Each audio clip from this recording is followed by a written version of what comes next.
एक बीरबल और खोया हुआ ऊंट। सुबह का समय था और राजधानी के बाजार धीरे धीरे खुलने लगे थे।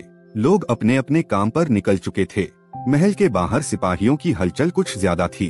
अकबर बादशाह ने आज बीरबल को जल्दी बुलवाया था। बीरबल महल पहुँचे तो अकबर ने उन्हें सीधे राजसभा में बुलाया। बीरबल, अकबर ने कहा, तुमसे एक विशेष कार्य लेना है। बीरबल ने सिर झुकाया। हुक्म दीजिए जहांपना। सुना है एक व्यापारी का ऊंट रास्ते में कहीं खो गया है और वो ऊंट बहुत कीमती है। कोई नहीं जान पा रहा कि ऊंट गया कहाँ। ना कोई सुराग, ना कोई गवाह। व्यापारी रो रो कर बेहाल है। बीरबल बोले, ऊंट का कोई सामान या विशेष पहचान? अकबर ने इशारा किया तो एक अधेड़ उम्र का व्यापारी अंदर आया। कपड़े बेतरतीब, चेहरा थका हुआ। हुजूर, मेरा नाम गुलाम अली है। मैं अफगानिस्तान से मसाले लेकर आया था। मेरा ऊंट जो मुझे पिछले 5 सालों से साथ दे रहा था, रास्ते में गायब हो गया। न तो कोई आवाज, न कोई निशान, सिर्फ उसकी रस्सी टूटी मिली। बीरबल कुछ क्षण चुप रहे, फिर बोले, कहाँ खोया? दक्कन के जंगल के पास, जहाँ से हम दिल्ली के लिए मुड़े थे। बीरबल ने वही सिपाही को आदेश दिया, मेरे साथ कुछ सिपाही भेजे जाएं। मैं आज ही उस रास्ते पर जाता हूँ। अगली सुबह बीरबल दक्कन के जंगलों की ओर रवाना हुए। उनके साथ 4 सिपाही थे। दोपहर होते होते वे उस जगह पहुंचे जहां व्यापारी ने ऊंट के खोने की बात कही थी। बीरबल ने जमीन का मुआयना करना शुरू किया। वहां कोई खास निशान नजर नहीं आ रहा था, पर कुछ दूर चलने पर जमीन पर एक गड्ढा दिखाई दिया। यह ऊंट के पैर का गड्ढा लगता है, बीरबल बोले। पर बीरबल जी, एक सिपाही ने कहा, यह तो बहुत ही हल्का गड्ढा है, ऊंट का वजन तो ज्यादा होता है। सही कहा। बीरबल ने ध्यान से मिट्टी को छुआ, पर ये ऊंट घायल रहा होगा। देखो, यहाँ खून की सूखी सी एक लकीर भी है। बीरबल ने आसपास देखा। कुछ पत्ते मुरझाए हुए थे, जैसे कोई भारी चीज वहाँ से गुजरी हो। उन्होंने धीरे धीरे चलना शुरू किया। आगे जाकर उन्हें एक और निशान मिला, किसी जानवर की बीट और साथ ही बालों के रेशे। यह ऊंट के हैं, पर देखो, सिर्फ 3 पैर के निशान हैं। तो क्या ऊंट को चोट लगी थी? सिपाही ने पूछा। बीरबल ने सिर हिलाया। हाँ, शायद चौथा पैर जख्मी हो और इसीलिए वो घसीटता हुआ चल रहा था। इस निशान से लगता है कि वो पूरब की दिशा में गया। चलो उस ओर बढ़ते हैं। वे लोग घंटों चलते रहे। रास्ते में एक झरना मिला जहाँ मिट्टी भीगी हुई थी और वही 3 पैरों के निशान फिर दिखे। बीरबल अब निश्चित हो चुका था कि ऊंट इधर ही गया है। एक छोटे गांव के पास पहुंचकर बीरबल ने गांव वालों से पूछा, क्या आपने हाल में कोई ऊंट यहाँ से गुजरता देखा है? एक वृद्ध किसान ने कहा, हाँ, 3 दिन पहले एक ऊंट को देखा था। वो अकेला था और लड़खड़ाता हुआ चल रहा था। हमने उसे पानी पिलाया, फिर वो जंगल की ओर निकल गया। बीरबल ने किसान को धन्यवाद कहा और उसी दिशा में आगे बढ़ गए। कुछ ही दूरी पर एक छोटा सा मंदिर आया, जहाँ 2 साधु बैठे हुए थे। बीरबल ने उनसे ऊंट के बारे में पूछा। एक साधु बोला, यहाँ 2 लोग आए थे। उन्होंने उस घायल ऊंट को पकड़ने की कोशिश की, फिर उसे रस्सी से बांध कर ले गए, शायद पास के कस्बे में बेचने के लिए। बीरबल ने पूछा, वे लोग कौन थे? कैसे दिखते थे? दूसरे साधु बोला, एक लंबा था, दूसरा थोड़ा ठिगना। दोनों के कपड़े गंदे थे, लगता था डाकुओं जैसे। उनके पास एक गाड़ी भी थी। बीरबल अब लगभग समझ चुके थे कि ऊंट चोरी हुआ है। हमें उस कस्बे की ओर चलना होगा। उन्होंने सिपाहियों से कहा, हो सकता है ऊंट अब भी वहीं हो। बीरबल अपने सिपाहियों के साथ कस्बे की ओर चल पड़े। रास्ता उबड़ खाबड़ था, लेकिन अब तक के सारे सुराग उस दिशा में ही इशारा कर रहे थे। करीब 4 कोस दूर उन्हें एक छोटा सा कस्बा मिला, नाम था शेरगढ़। वहां उन्होंने सबसे पहले सराय में रुककर थोड़ी जानकारी लेने की कोशिश की। सराय के मालिक से बीरबल ने पूछा, पिछले 3-4 दिनों में कोई ऊंट लेकर यहाँ आया हो तो बताइए। सराय वाले ने कुछ सोचा, फिर बोला, हाँ, 2 आदमी आए थे। उनके साथ एक ऊंट था। ऊंट बुरी तरह थका हुआ और जख्मी था। वे दोनों उस ऊंट को मंडी ले गए थे। मंडी? बीरबल ने पूछा। जी, शहर के बाहर जानवरों की मंडी है। वहाँ जानवर खरीदे बेचे जाते हैं। बीरबल तुरंत वहाँ पहुँचे। मंडी में अफरातफरी थी, जानवरों की आवाजें, सौदागरों की बातचीत और धूल से भरा माहौल। एक बूढ़ा जानवर व्यापारी वहीं बैठा था। बीरबल ने उससे पूछा, कुछ दिन पहले कोई ऊंट यहाँ बेचा गया हो तो बता सकते हो? बहुत से ऊंट आते हैं साहब, पर एक था, अजीब था। उसके पैर में घाव था और बेचने वाले 2 लोग थे, दिखने से गरीब पर चाला। उन्होंने ऊंट एक अमीर व्यापारी को बेच दिया था। क्या आप उस व्यापारी को जानते हैं? बीरबल ने पूछा। हाँ, उसका नाम है रज्जाक, शहर के दक्षिण छोर पर रहता है। बीरबल ने धन्यवाद दिया और सीधा रज्जाक के घर पहुंच गए। रज्जाक ने जब बीरबल को देखा तो चौंका। हुजूर, किसी खास काम से आए हैं? हमें एक ऊंट की तलाश है जो तुमने हाल में खरीदा है। रज्जाक थोड़ा सकपकाया। जी हाँ, एक ऊंट लिया था, पर वो तो अब मेरे पास नहीं है। कहाँ है? बीरबल की आवाज सख्त हो गई। मैंने उसे बेच दिया, एक दरबारी को, दरबार के ही किसी अमीर आदमी को। उसने कहा था कि ऊंट की जरूरत है राजस्थान भेजने के लिए। बीरबल ने रज्जाक से उस दरबारी का नाम पूछा। थोड़ी देर की चुप्पी के बाद रज्जाक बोला, नाम था सादुल खान। दिल्ली का दरबारी है, कुछ समय से हमारे इलाके में घूम रहा है। बीरबल का माथा ठनका। सादुल खान को वह जानते थे। वो दरबार में एक बार गुप्तचर बनकर आया था, लेकिन कुछ ही समय बाद उसे चोरी की कोशिश के कारण निकाल दिया गया था। अब बात समझ में आ रही है। बीरबल ने सिपाहियों की ओर देखा। यह कोई साधारण ऊंट चोरी का मामला नहीं है, इसके पीछे कोई बड़ी योजना है। वे तुरंत दिल्ली लौटे। रास्ते में उन्होंने राजमहल को संदेश भिजवाया कि सादुल खान को दरबार में बुलाया जाए। अगले दिन सुबह दरबार में सादुल खान को लाया गया। अकबर सिंहासन पर बैठे थे। बीरबल ने अपनी बात शुरू की। जहां पनाह, जो ऊंट व्यापारी गुलाम अली का खो गया था, वो ऊंट अब दरबार के ही एक पुराने सदस्य के पास है। वो व्यक्ति है सादुल खान। अकबर ने सादुल की ओर देखा। क्या यह सच है? सादुल ने पहले तो इनकार किया। हुजूर, मैं ऊंट नहीं जानता कौन सा। बीरबल ने हाथ उठाया। अगर इजाजत दें तो कुछ सवाल पूछूं? पूछो, अकबर बोले। सादुल खान, क्या आप पिछले हफ्ते शेरगढ़ के इलाके में थे? जी हाँ, लेकिन निजी काम से। क्या आपने कोई ऊंट खरीदा? नहीं। तो क्या आप रज्जाक नामक व्यापारी को जानते हैं? सादुल झिझका। बीरबल बोले, रज्जाक ने माना है कि ऊंट आपको बेचा गया, और ऊंट की पहचान साफ है। एक पैर जख्मी था और उसकी गर्दन पर हल्का सफेद निशान है। बीरबल ने दरबार के सिपाहियों को आदेश दिया। वही ऊंट अभी महल के पीछे खड़ा है। सादुल खान उसे पहचानते हैं या नहीं? सादुल की घबराहट अब साफ थी। चेहरे से पसीना बह रहा था। उसने कुछ कहने की कोशिश की, लेकिन आवाज नहीं निकल रही थी। अकबर ने कड़क आवाज में कहा, सच बोलो वरना सजा तय है। सादुल ने हार मान ली। हुजूर, मैंने ऊंट खरीदा था, लेकिन मुझे नहीं पता था कि वो चोरी का है। 2 आदमियों ने मुझे बेच दिया और मैंने सोचा ये सस्ता सौदा है। बीरबल बोले, ये 2 लोग कौन हैं? नाम तो नहीं पता, पर वे अक्सर शेरगढ़ की मंडी में रहते हैं। उनका काम ही जानवरों की चोरी और फिर बिक्री करना है। अकबर ने आदेश दिया, सादुल को जेल में डाल दो और शेरगढ़ के डाकुओं को पकड़ने के लिए तुरंत सेना भेजी जाए। बीरबल ने व्यापारी गुलाम अली को ऊंट वापस दिलवाया। वो जख्मी था, लेकिन सुरक्षित। अकबर ने बीरबल को पूरी छानबीन का जिम्मा सौंप दिया।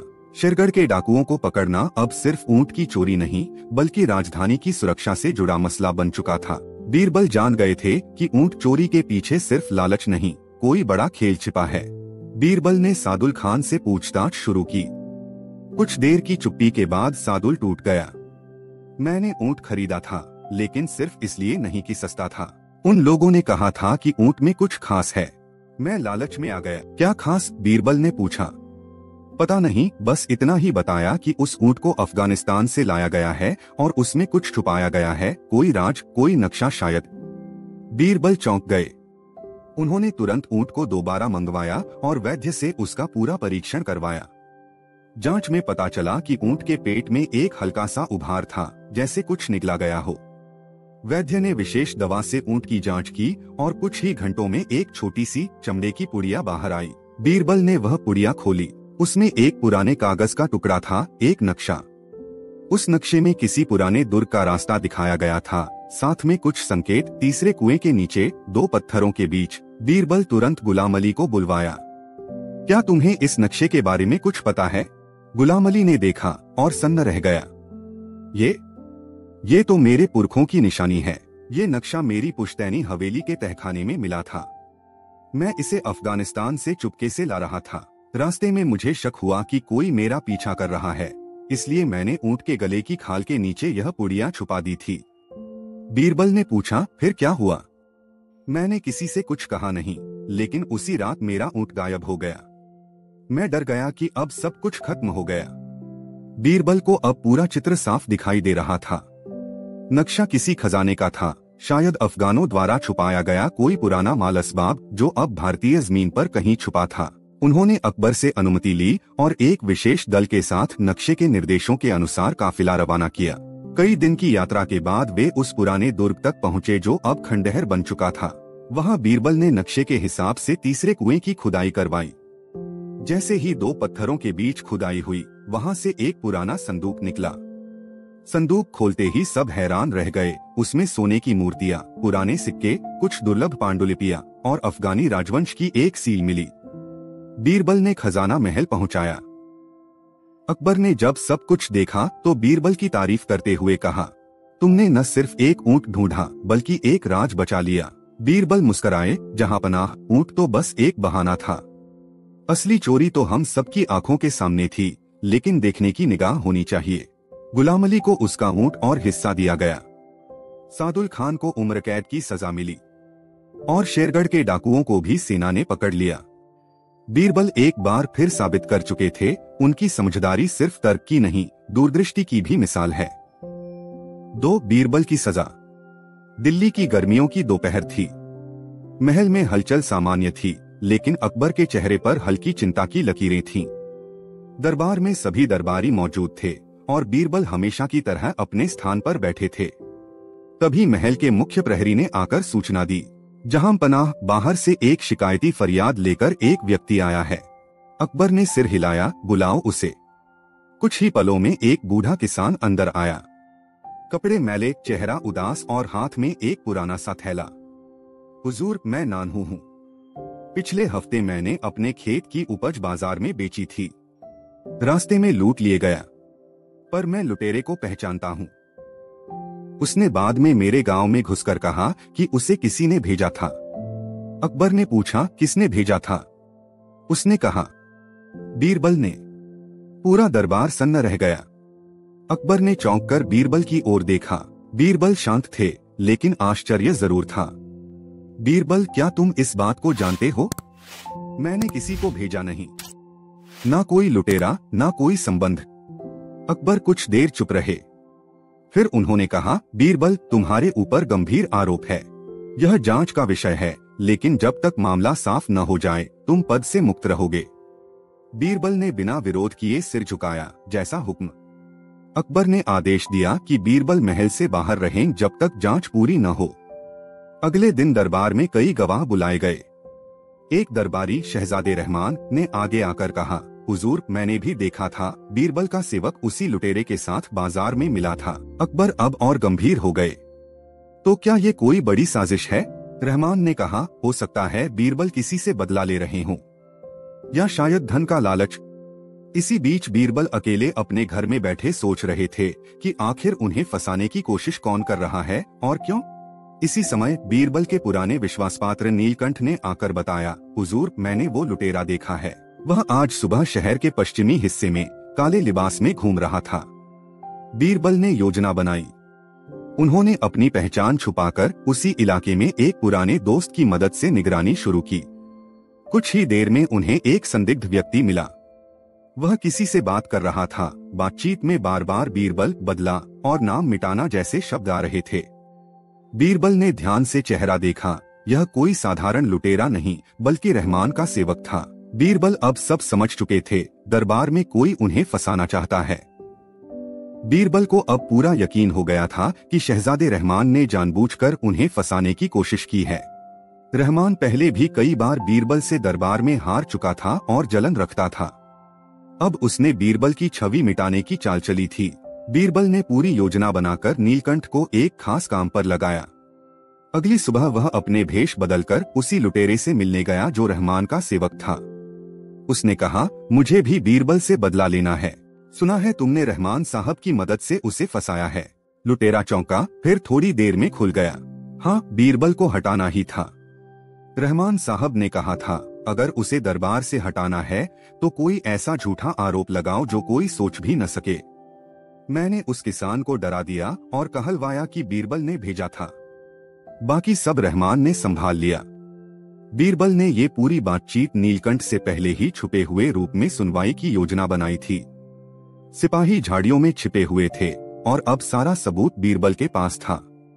बीरबल सीधे महल पहुंचे और अकबर के विशेष दरबार में उन्होंने खुद हाजिर होने की अनुमति मांगी। अकबर ने थोड़ी दूरी से देखा, बीरबल लंबे समय बाद दरबार में आए थे। चेहरा शांत था लेकिन आंखों में तेज वही पुराना था। जहांपनाह, क्या मुझे अपनी सफाई देने का अधिकार मिलेगा? बीरबल ने पूछा। बेशक, तुम्हें पूरा हक है।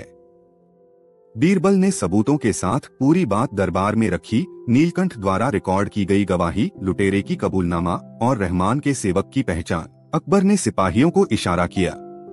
कुछ ही देर में वही लुटेरा पकड़कर लाया गया। सबके सामने उसने वही बातें दोहराईं। अकबर ने रहमान से पूछा, क्या कहना है तुम्हारा? रहमान की हालत बिगड़ गई थी। घबराकर उसने कहा, गलती हो गई। जलन में कुछ ज्यादा ही सोच लिया था। बीरबल को सजा दिलवाने के लिए झूठ गढ़ना तुम्हें भारी पड़ेगा। अकबर ने आदेश दिया, रहमान को दरबार से निष्कासित किया जाए और 6 महीने की कड़ी कैद दी जाए। अकबर ने फिर बीरबल की तरफ देखा। पहली बार अकबर की आंखों में शर्म और सम्मान दोनों एक साथ थे। बीरबल, तुम न होते तो शायद हम सच्चाई से कोसों दूर रह जाते। तुम्हारी सच्चाई पर हमने शक किया, यह हमारी भूल थी। बीरबल ने शांति से सिर झुकाया। जहांपनाह, जब कोई सच्चाई के साथ होता है तो देरसवेर सच खुद बोलता है। अकबर ने बीरबल को फिर से अपने पुराने पद पर बहाल किया, लेकिन इस बार पूरे दरबार ने खड़े होकर उनका स्वागत किया। 3. बीरबल और अदृश्य गद्दार। शहर में शांति थी, लेकिन महल की दीवारों के भीतर बेचैनी फैल रही थी। कुछ ही हफ्तों में 2 बार ऐसा हुआ कि युद्ध से जुड़ी गोपनीय जानकारियां दुश्मन तक पहुंच गईं। अकबर सोच में पड़ चुके थे कि इतनी सख्ती और सतर्कता के बाद भी यह कैसे संभव है। एक सुबह दरबार शुरू होने से पहले अकबर ने बीरबल को अपने निजी कक्ष में बुलाया। बीरबल, इस बार बात गंभीर है। जहांपनाह, मामला क्या है? हमारी योजनाएं बाहर जा रही हैं। कौन ले जा रहा है पता नहीं, लेकिन दुश्मन हर बार पहले से तैयार मिलता है। यह सिर्फ जासूसी नहीं, कोई अंदर से गद्दारी कर रहा है। बीरबल ने कुछ देर सोचा। किस किस को पिछली योजना की जानकारी थी? सिर्फ 3 लोगों को, सेनापति तुगलक, मंत्री जफर और मैं। योजना मेरे हाथ से लिखी गई, हस्ताक्षर भी मेरे ही थे। उसके बाद 3 प्रतियां बनाई गईं, एक तीनों के पास। और किस योजना की जानकारी लीक हुई? दक्षिण दिशा की सीमा पर सैनिकों की तैनाती। हमारे लोग पहुंचे ही थे कि दुश्मन पहले से हमला कर चुका था। बीरबल गंभीर हो गया। गद्दार यही है, भीतर ही बैठा है, लेकिन अब उसे बाहर निकालना ही होगा। बीरबल ने अकबर से आग्रह किया कि वह एक नकली योजना बनवाए। सबके सामने घोषित करें कि अब अगला कदम उत्तर दिशा में उठाया जाएगा। बीरबल ने योजना बनाई, एक ही योजना, लेकिन उसमें हर प्रतिलिपि में थोड़ा सा बदलाव कर दिया गया। सेनापति तुगलक को दी गई योजना में जलगांव घाटी का जिक्र था, मंत्री जफर की प्रतिलिपि में बरनाला टीलों का और बीरबल की अपनी प्रति में कन्हार किला का।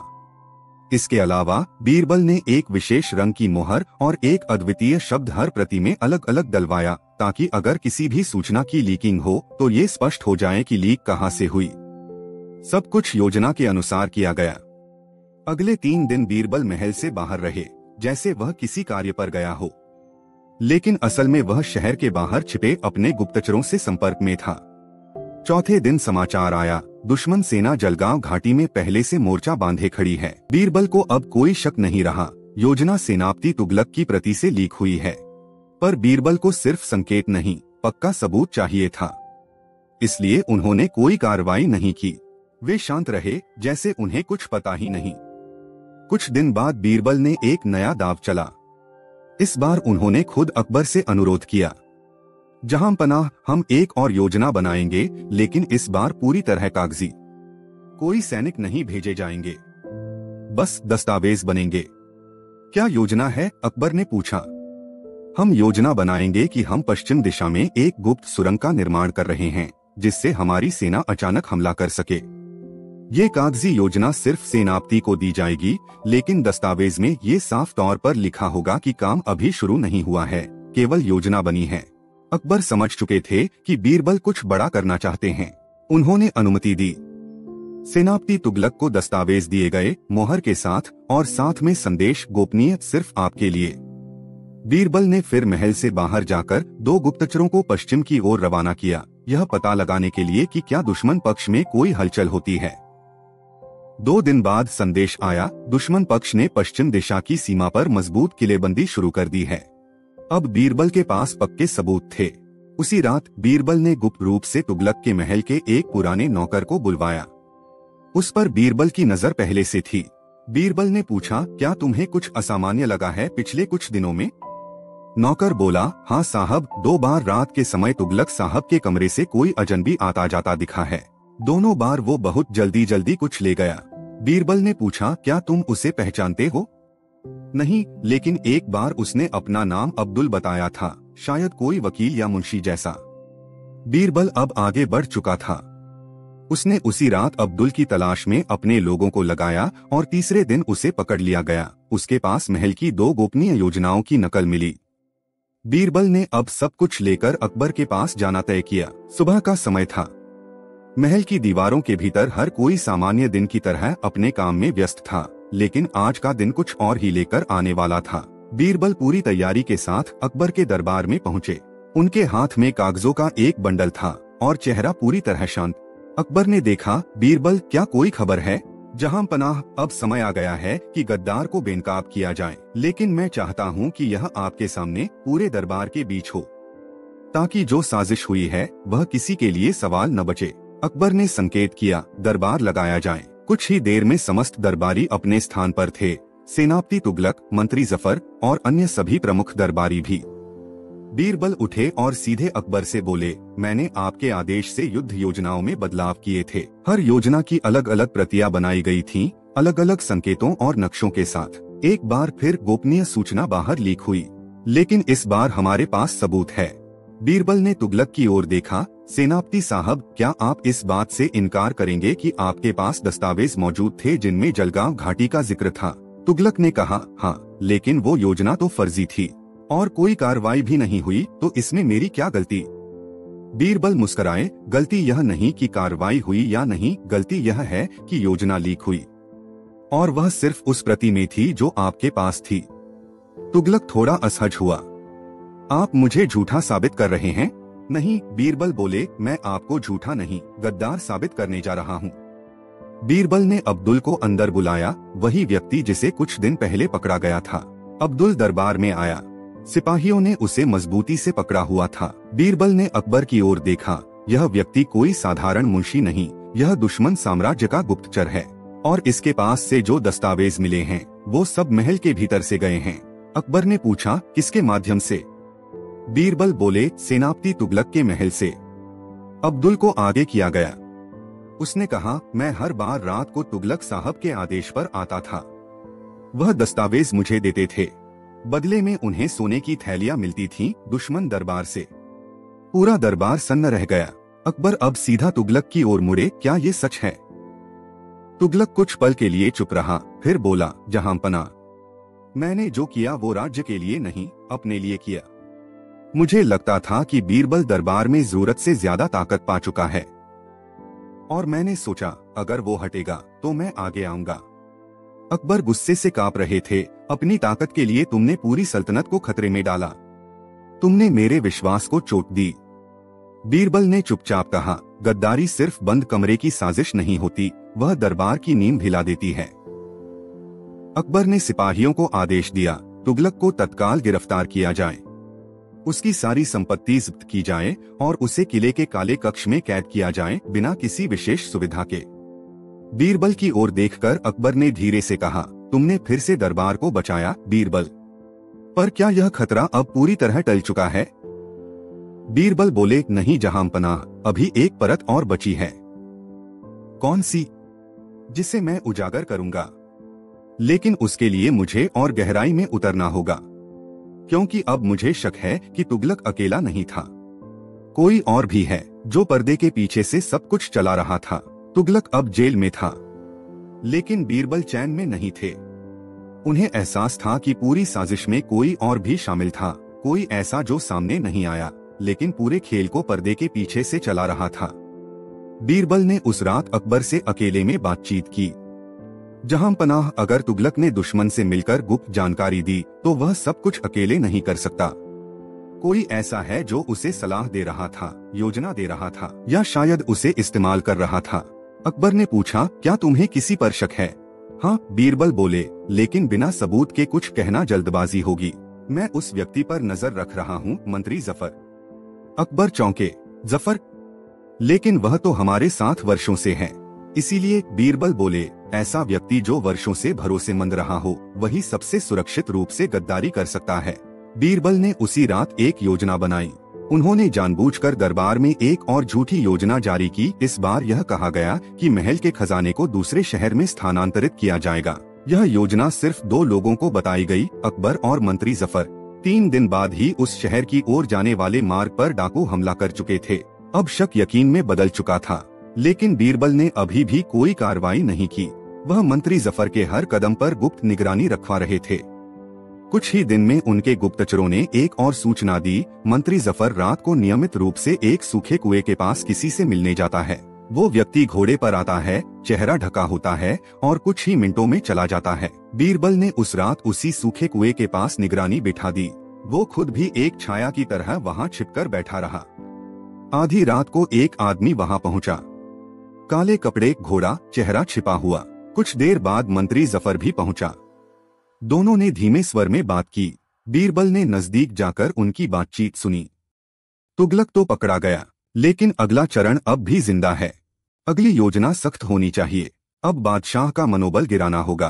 तुम चिंता मत करो, जफर बोला, बीरबल को भी एक बड़ी सजा दिलवाऊंगा।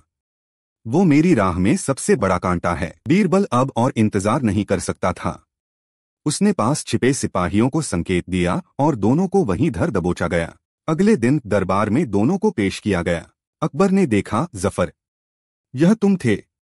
जफर शांत था, लेकिन नजरें झुकी हुई थीं। मैंने कभी नहीं चाहा कि बीरबल तुम्हारा प्रिय बने।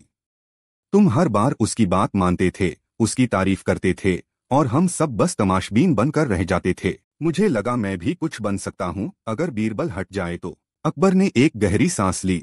तुमने महल का विश्वास तोड़ा और सल्तनत को खतरे में डाला। बीरबल ने कहा, जहां पनाह, यही तो गद्दारी की सबसे बड़ी पहचान होती है, जब वह वफादारी की शक्ल में आती है।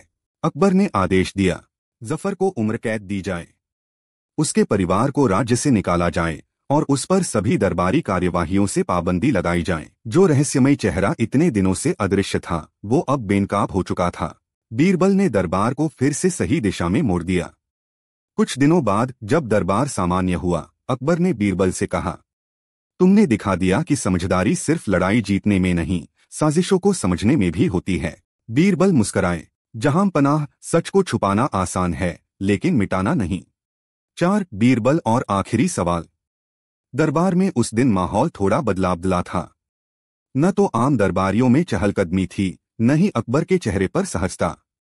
पूरा दरबार चुप था, क्योंकि एक अजनबी दरबार में खड़ा था, लंबा कद, चमड़े का कोट और आंखों में कुछ अजीब सा आत्मविश्वास। उसने कहा, मैं हूं ताहिर, मिस्र का घुमंतू विचारक। मैंने कई राजाओं की अदालत में चतुराई और तर्क की कसौटी पर उनके विद्वानों की परीक्षा ली है। अब सुनने में आया है कि भारत में बीरबल नाम का एक व्यक्ति है, जिसे सबसे बड़ा ज्ञानी कहा जाता है। मैं उसे चुनौती देता हूं 3 सवालों में। दरबार में हलचल मच गई। अकबर ने बीरबल की ओर देखा। बीरबल मुस्कराए। अगर हार जाओ तो? अकबर ने ताहिर से पूछा। तो मैं हमेशा के लिए भारत छोड़ दूंगा। लेकिन अगर मैं जीत गया तो बीरबल को 1 साल तक मेरा सेवक बनना होगा। बीरबल ने बिना संकोच हामी भर दी। अकबर बोले, ठीक है, पहला सवाल क्या है? ताहिर ने जेब से एक मुड़ातुड़ा पुराना नक्शा निकाला और बोला, यह है एक प्राचीन स्थल का नक्शा। इसमें छिपा है एक रहस्य 500 साल पुराना। सवाल ये है, जिसे कभी बनाया नहीं गया लेकिन आज भी मौजूद है, वो इस नक्शे में कहाँ है? सवाल जितना उलझा हुआ था, उतना ही असंभव भी। बीरबल ने नक्शा हाथ में लिया और कई घंटों तक उस पर नजरें गड़ाए रहा। ताहिर मुस्कुराता रहा। उसे यकीन था कि बीरबल जवाब नहीं दे पाएगा, पर बीरबल ने कुछ कहा नहीं। उसने सिर्फ अकबर से 1 दिन की मोहलत मांगी। उस रात बीरबल ने नगर के पुराने ग्रंथालय में पूरी रात बिताई। वहां के दस्तावेजों और नक्शों में खुद को डुबो दिया। सुबह होते ही वह दरबार पहुंचा और बिना समय गवाए बोला, इस नक्शे में जिस स्थल का जिक्र है वह वास्तव में एक प्राचीन नदी का मार्ग है जो अब सूख चुकी है। उसे कभी बनाया नहीं गया क्योंकि वो प्राकृतिक है, लेकिन आज भी धरती के नीचे मौजूद है, मिट्टी और चट्टानों के नीचे बहती जमीन के नीचे की धाराओं में। ताहिर चौंका, ये तो सही है। अकबर मुस्कराए, एक सवाल खत्म। लेकिन ताहिर ने फिर कहा, दूसरा सवाल कहीं अधिक कठिन है बीरबल। अगले प्रश्न के लिए मैं तुम्हें उस जगह बुलाऊंगा जहां जवाब शब्दों में नहीं मिलेगा बल्कि तुम्हारी सोच की सीमा से पार होगा। अकबर ने पूछा, क्या ये सवाल दरबार में नहीं पूछा जा सकता? नहीं, ताहिर बोला, इस सवाल का जवाब सिर्फ अंधेरे में दिखता है। बीरबल ने हामी भर दी। अगली रात बीरबल ताहिर के साथ नगर के बाहर एक सुनसान खंडहर में पहुंचा जहां सिर्फ चांदनी, धूल और सन्नाटा था। वहां ताहिर ने एक पुराना लैंप जलाया और बोला, दूसरा सवाल, एक ऐसी चीज दिखाओ जो हमेशा होती है लेकिन कोई देख नहीं सकता, और अगर कोई देख ले तो वो उसकी सबसे बड़ी हार होगी। बीरबल चुप रहा। ताहिर ने कहा, तुम्हारे पास सूरज निकलने तक का समय है। खंडहर में बीरबल और ताहिर आमने सामने बैठे थे। चारों ओर सन्नाटा और दूर कहीं उल्लू की आवाज। बीरबल की आंखें शांत थीं, लेकिन उसके मन में सवाल तूफान की तरह घूम रहा था। एक ऐसी चीज जो हमेशा होती है लेकिन कोई देख नहीं सकता, और अगर कोई देख ले तो वो उसकी सबसे बड़ी हार होगी। ताहिर चुपचाप बैठा था। लैंप की लौ में उसका चेहरा रहस्यमय लग रहा था। रात आधी बीत चुकी थी। बीरबल ने चारों ओर देखा, टूटी दीवारें, जली हुई लकड़ियां, धूल भरे पत्थर, सब अतीत की तरह लग रहे थे। कुछ जो कभी था पर अब सिर्फ निशान बचे हैं। उसने पूछा, क्या यह सवाल किसी भौतिक वस्तु से जुड़ा है? नहीं, ताहिर बोला, यह सवाल इंसान की सबसे गहरी परछाई से जुड़ा है। बीरबल ने आंखें बंद की। उसे याद आया, वो एक बार एक वृद्ध साधु से मिला था जिसने कहा था, इंसान सबसे ज्यादा डरता है अपने भीतर के सच से। कुछ देर बाद बीरबल ने आंखें खोली। मैं जानता हूं इसका उत्तर, बीरबल बोला। ताहिर मुस्कराया, तो बताओ। वह चीज है सच्चा आत्मसत्य। हर इंसान के अंदर होता है। उसे मालूम होता है कि वो क्या है, क्या नहीं है, लेकिन कोई उसे देखना नहीं चाहता, क्योंकि अगर देख लिया तो उसके सारे झूठ टूट जाते हैं और यह उसकी सबसे बड़ी हार होती है। ताहिर की आंखों में हलचल हुई, जैसे किसी ने उसका गुप्त खजाना छीन लिया हो। तुम सही कह रहे हो। बीरबल आगे बोला, सच को देखने की हिम्मत हर किसी में नहीं होती, इसलिए लोग झूठ के साथ जिंदगी गुजारते हैं। ताहिर अब गंभीर हो गया। 2 सवालों में हार जाना उसके लिए कोई मामूली बात नहीं थी। ठीक है, वह बोला, अब आखिरी सवाल बाकी है, सबसे कठिन, सबसे घातक। इसका जवाब अगर तुमने नहीं दिया तो बाकी 2 जीत भी व्यर्थ हो जाएंगी। बीरबल ने कहा, तय था कि 3 सवालों में से 2 का जवाब देना काफी होगा। तय मेरे शब्दों में नहीं था, ताहिर बोला, तय था मेरी चाल में। अकबर को जब इस बात की खबर हुई तो उन्होंने बीरबल से कहा, अगर तुम्हें लगता है कि ताहिर छल कर रहा है तो मना कर दो। बीरबल बोला, नहीं जहांपना, अब बात मेरे स्वाभिमान की है। अगर मैंने पहली 2 चालें समझी तो तीसरी भी जान लूंगा। ताहिर ने तीसरा सवाल अगली सुबह सबके सामने दरबार में रखने का फैसला किया और कहा, यह सवाल बीरबल को नहीं, खुद बीरबल की अंतरात्मा से होगा। सुबह का सूरज अभी पूरी तरह निकला नहीं था, लेकिन अकबर का दरबार पूरी तरह सज चुका था। हर दरबारी की निगाह ताहिर पर थी, जो अब तक बीरबल से 2 बार हार चुका था, लेकिन फिर भी आत्मविश्वास से भरा था। बीरबल ने अपनी जगह ली। चेहरा शांत था, लेकिन दृष्टि तेज, जैसे कोई योद्धा युद्ध भूमि में बैठा हो। अकबर ने कहा, ताहिर, यह तुम्हारा अंतिम प्रश्न है और इसके बाद ये प्रतिस्पर्धा समाप्त मानी जाएगी। ताहिर ने धीमे स्वर में कहा, यह प्रश्न कुछ अलग है जहांपना। इसे उत्तरों से नहीं, आत्मा से हल करना होता है। उसने बीरबल की ओर देखा। बीरबल, मेरा अंतिम सवाल है, ऐसा कौन सा कार्य तुमने अपने जीवन में किया है जिसे तुमने कभी स्वीकार नहीं किया और जो तुम्हारे भीतर सबसे गहरे शर्म की तरह बैठा है? तुम्हारा उत्तर ही तय करेगा कि तुम वास्तव में ज्ञानी हो या केवल चतुर। दरबार में सन्नाटा फैल गया। बीरबल एक पल को चुप रहा। उसके चेहरे पर हल्की थकान उभरी, जैसे यह सवाल उसके मन की किसी गहराई को छू गया हो। उसने अकबर की ओर देखा, फिर सबके सामने खड़ा हुआ। जहांपनाह, जीवन में कई बार ऐसी स्थिति आती है जब इंसान को दूसरों की भलाई के लिए झूठ बोलना पड़ता है, लेकिन एक बार मैंने ऐसा कुछ किया था जो सिर्फ मेरी सुविधा के लिए था। अकबर और दरबारियों की आंखें चौकन्नी हो गईं। वर्षों पहले जब मैं दरबार में नया नया आया था, मैंने एक छोटी सी गलती की थी। एक नौकर को चोरी के झूठे आरोप में मैंने दरबार से निकलवाया था, क्योंकि अगर मैंने सच्चाई बताई होती तो मेरी बुद्धिमानी पर सवाल उठते। पूरा दरबार स्तब्ध रह गया। आज मैं स्वीकार करता हूँ, वो मेरी सबसे बड़ी कमजोरी थी, और आज तक उस घटना को मैंने कभी किसी से नहीं कहा। अकबर चुप थे। ताहिर की आंखें पहली बार थोड़ी नरम हुईं, और इसीलिए बीरबल बोले, मैं मानता हूं कि ज्ञान सिर्फ जवाबों में नहीं होता, आत्मस्वीकार में होता है। जो खुद के सामने झुक जाए वो ही सबसे ऊंचा होता है। ताहिर चुप रहा, फिर धीरे से बोला, मैंने कई दरबारों में सवाल पूछे हैं, जवाब मिले लेकिन स्वीकार नहीं। आज पहली बार मैंने जवाब नहीं, सच सुना है। उसने अकबर के सामने सिर झुकाया।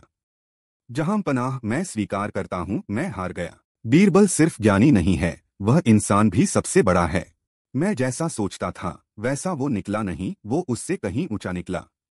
अकबर ने बीरबल की ओर देखा, फिर खड़े होकर पूरे दरबार के सामने कहा, आज बीरबल ने ये साबित कर दिया कि सिर्फ चतुराई नहीं, ईमानदारी ही इंसान को महान बनाती है। बीरबल ने धीरे से सिर झुकाया। जहां पनाह, जो इंसान खुद से जीत गया उसे कोई दुनिया नहीं हरा सकती। ताहिर ने बीरबल के चरण छुए और कहा, अब मैं सीखने गया था, सिखाकर लौट रहा हूं। 5 बीरबल और 7 ताले का रहस्य। शाम ढलने को थी। लाल रंग की रोशनी महल की दीवारों को छू रही थी जब 2 सिपाही घबराए हुए दरबार में पहुंचे। उनके हाथ में था एक लकड़ी का भारी संदूक, लोहे की पट्टियों से घिरा, और उस पर 7 अलग अलग ताले। अकबर ने पूछा, यह क्या है? एक सिपाही बोला, जहां पनाह, ये संदूक नगर के बाहर पुराने खंडहर में खुदाई के दौरान मिला है। इसे खोलने की कोई चाबी हमारे पास नहीं है, लेकिन इसके ऊपर कुछ लिखा था, फारसी में। अकबर ने पास बुलाया। फारसी में लिखा था, जिसके मन में लोभ होगा उसका अंत होगा, और जो समझ से खोलेगा वही राजा कहलाएगा। बीरबल आगे आया।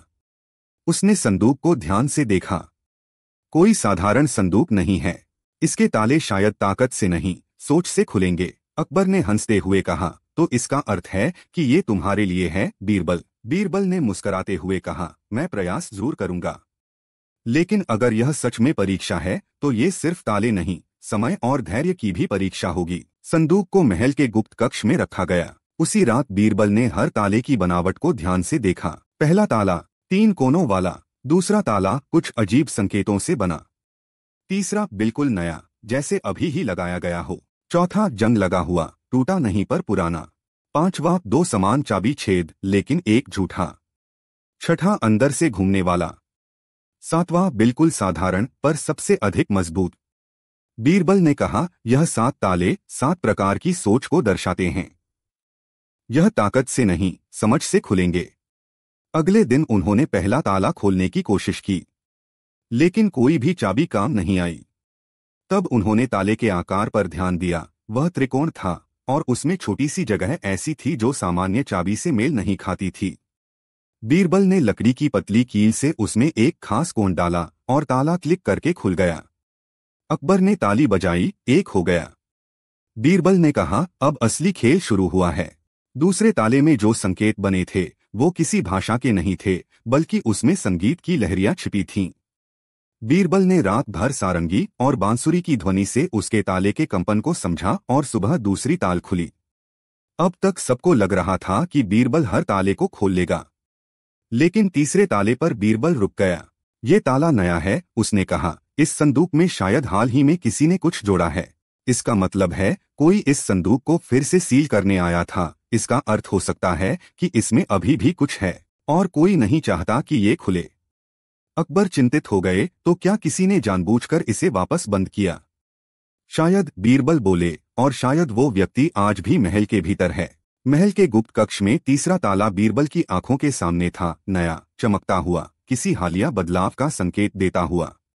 बीरबल ने कहा, अगर यह संदूक वर्षों से खंडहर में दबा हुआ था तो इसका तीसरा ताला इतना नया कैसे हो सकता है? इसका अर्थ है किसी ने हाल ही में इसमें कुछ जोड़ा या छिपाया है। उसके पास एक पुराना लोहारी चाकू था। उसने उसी से ताले के बाहरी हिस्से को धीरे धीरे खुरचा। भीतर एक छोटा सा कागज चिपका हुआ निकला। उस पर लिखा था, अगर तीसरा ताला खुला तो तुम्हारी आंखें देखना छोड़ देंगी। अकबर ने पढ़ा और बोले, ये तो धमक है। बीरबल ने शांत स्वर में कहा, धमकी उसी से आती है जो डरा हुआ होता है, और डरा वही होता है जो कुछ छुपा रहा होता है। उसी रात बीरबल ने महल के पुराने सुरक्षा दस्तावेज खंगाले, यह जानने के लिए कि संदूक की खुदाई वाली जगह पर कौन अधिकारी तैनात था। एक नाम सामने आया, मिर्जा सुलेमान, अकबर का एक पुराना सलाहकार, जो अब 2 वर्षों से दरबार में शांत बैठा था। बीरबल ने उस रात मिर्जा के कक्ष की तलाशी ली, चुपचाप, बिना कोई हलचल किए। वहां एक संदूक का ही नक्शा मिला और उस पर एक चाबी टंगी थी। बीरबल ने वह चाबी लेकर संदूक के तीसरे ताले में लगाई। ताला तुरंत खुल गया, लेकिन ताले के भीतर एक और झटका छिपा था, एक तीर जैसी नुकीली सुई जो बाहर निकलती अगर बीरबल ने उसे सीधे खोला होता। सौभाग्यवश बीरबल पहले ही हथियारबंद था। उसने ताले को एक लकड़ी की ढाल से खोला था। यह सिर्फ बंद नहीं था, बीरबल बोला, यह जाल था जान लेने के लिए। अब संदूक के भीतर से एक नया कागज निकला, एक पुराना शाही आदेश जिस पर मुहर थी, लेकिन अकबर की नहीं। अकबर ने उसे ध्यान से देखा। ये मुहर तो मेरे पिता हुमायूं की है, पर इसका मतलब ये कैसे संदूक में आया?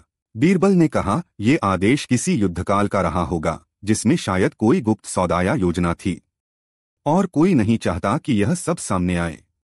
अब तक 3 ताले खुल चुके थे। चौथा ताला, पुराना और जंग लगा हुआ, सबसे कमजोर लग रहा था। लेकिन बीरबल जानता था कि दिखने में जो कमजोर हो वही अक्सर सबसे चालाक होता है। बीरबल ने उस ताले को हाथ नहीं लगाया, बल्कि गर्म पानी और तेल से उसकी जंग को साफ किया। कुछ ही देर में ताला अपने आप खुल गया। अब संदूक के भीतर से निकला एक सोने का सिक्का, जिस पर एक अजीब चिन्ह था। कोई भाषा नहीं, कोई मुहर नहीं, बस एक त्रिकोण जिसमें आंख बनी हुई थी। बीरबल ने कहा, ये चिन्ह भारत का नहीं है, ये शायद विदेशी जासूसों की गुप्त भाषा है। यह संदूक किसी जासूसी गठजोड़ का हिस्सा हो सकता है।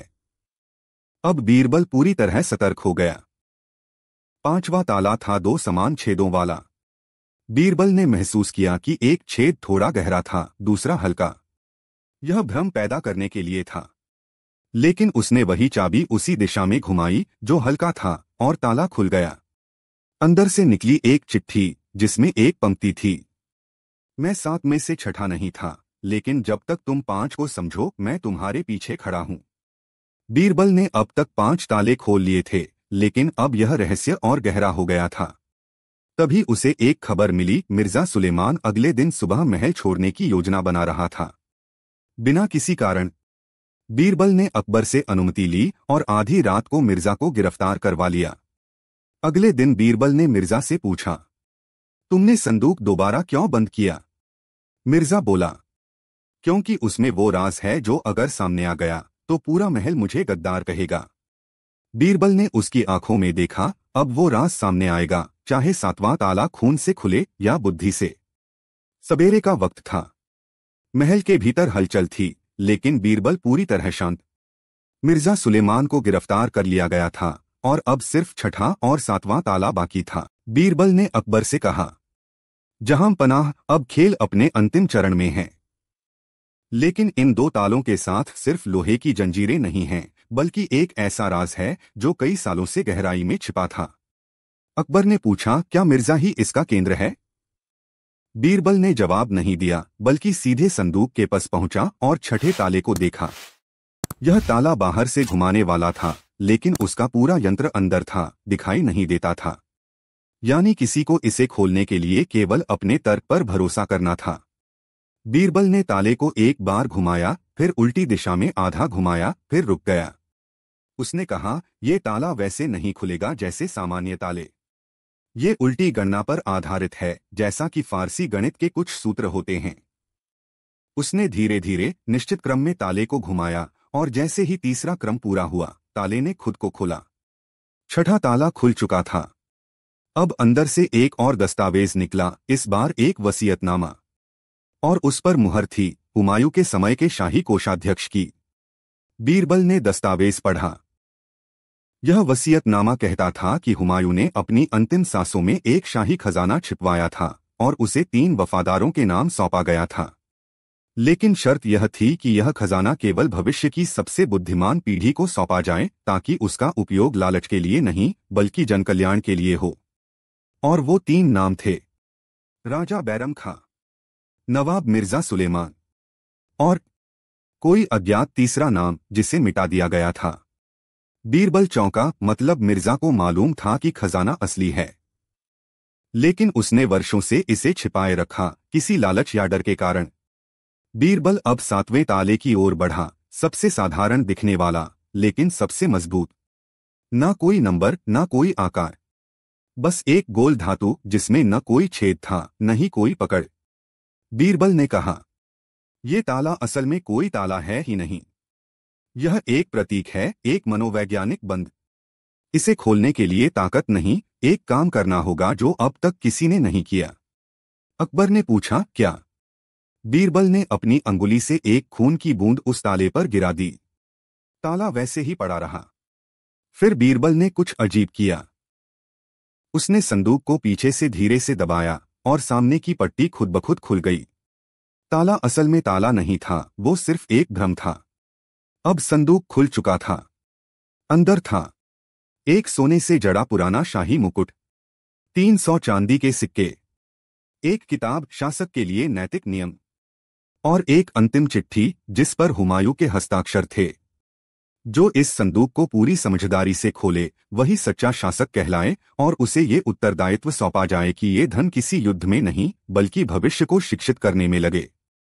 अकबर भावुक हो गए। तो यह सिर्फ खजाना नहीं था, यह एक परीक्षा थी हमारे चरित्र की। बीरबल ने मिर्जा की ओर देखा। तुमने इसे छिपाया, लेकिन फिर भी तुमने उसे नष्ट नहीं किया। इसका अर्थ है कि तुम पूरी तरह गद्दार नहीं थे, वह डर गए थे। अकबर बोले, मिर्जा को कैद न किया जाए, लेकिन अब उसे शाही सेवा से मुक्त किया जाता है।